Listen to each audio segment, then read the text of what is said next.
Uber announced two big additions to their team this week. Costco and Albertsons are now partnering with Uber and Uber Eats. The first is a pilot delivery service with Costco in Texas where customers can get groceries delivered within minutes through Uber if they spend $35 or more. Costco, as you may recall from past podcasts, is also going to be continuing their partnership with Instacart. And then next, we heard Albertsons rolling out on-demand delivery via Uber and Uber Eats for 1,200 stores across the country, adding to their current roster of delivery partners, also Instacart and DoorDash. For Albertsons, this is their partnership with Uber is the first major grocery expansion in the U.S., more than doubling the availability of the grocery delivery offering, now available to over 400 cities and towns across the U.S., including major markets like San Francisco, New York City, and Washington, D.C. Dave, let's go to you first on this one. This is pretty significant news at Uber adding these two, especially the Albertsons one being the largest grocery connection that they've had so far. What are your thoughts on this?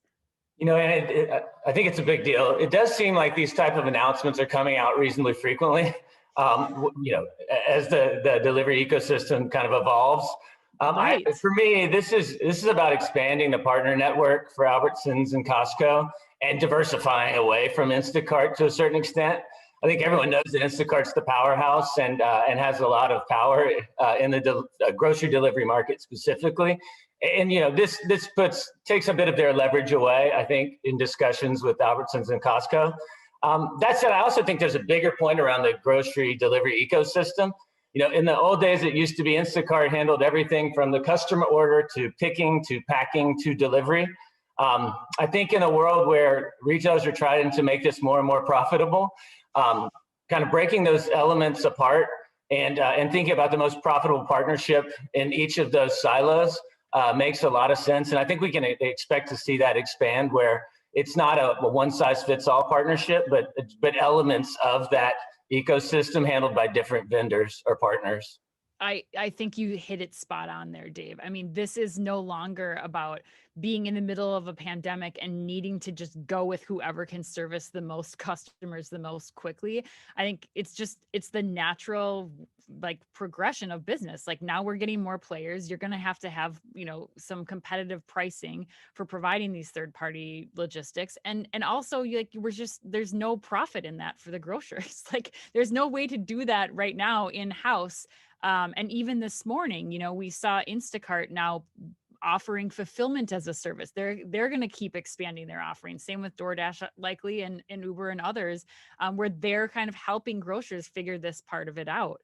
Kristin, what are your thoughts on this one? Do you have anything that that comes to mind when you think about these major retailers adding more partners? They're leveraging Uber, who has more drivers, presumably, right? So more scale, so eventually better cost. So then I take it to, what does this really mean for Instacart down the road? How is Instacart going to best differentiate themselves if, Uber Eats continues to sort of leverage and build off of the different service offerings? What does Instacart then have over an Uber Eats if they don't have the same sort of mass and scale of drivers?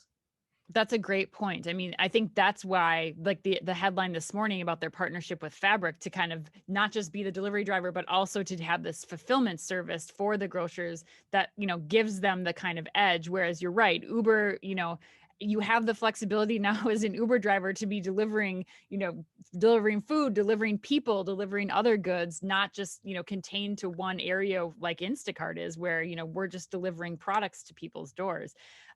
Dave, any closing thoughts on this one? Yeah, I mean, for me, this actually is the best news for Takeoff, your other partners, because Instacart is going to have to get faster and more efficient to hit that 2-hour delivery window.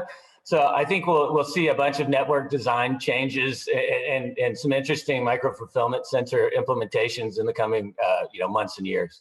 Right. Absolutely. And yeah, that's a great point too. Like, they're bringing in Fabric, who has lots of experience with, fulfillment centers and automation.